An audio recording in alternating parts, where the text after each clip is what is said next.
एक सिंध जवा, एक सकाफत जवा, नारो सदा जिए सिंध जवा, जिए सिंध जवा।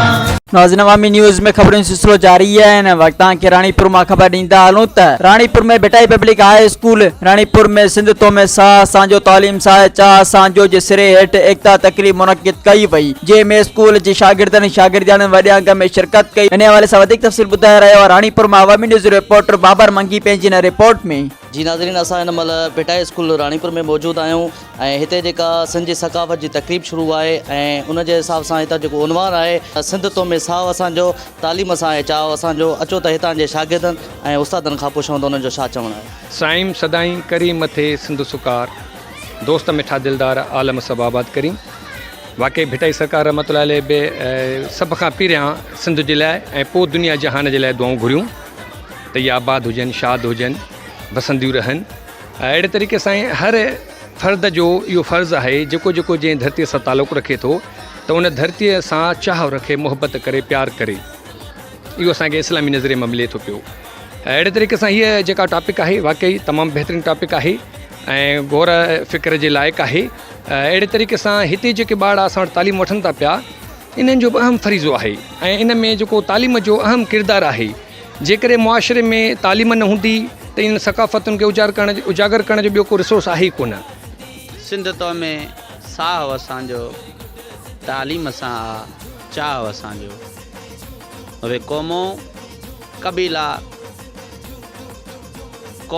कबीला मुल्क शहर कामयाब आहिनि जेकी पंहिंजी सकाफ़त खे ज़िंदा रखनि था। असांजी सिंध जी सकाफ़त तमामु क़दीम आहे।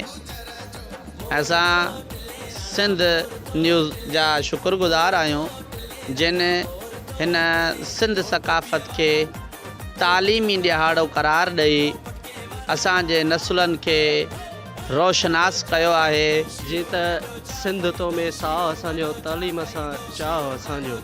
हिन पूरी दुनिया में जेके बि मुल्क आहिनि, जेके बि रियासतूं आहिनि, उन्हनि मां असांजी जेका सिंध आहे न उहा हिकु आहे। असां तमामु घणो प्यार कंदा आहियूं सिंध सां, सिंध धरतीअ सां, सिंधी माण्हुनि सां। तमामु सादा माण्हू आहिनि ऐं उहे महिमानवाज़ीअ में जंहिं शइ में ॾिसो अॻिते असांजा सिंधी आया आहिनि।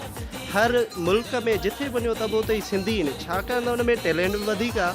ऐं हीअ जेका असांजी सकाफ़त आहे उहा इल्म बिना त मथे अची नथी सघे। इल्म बिना कुझु बि न आहे असांजी सकाफ़त।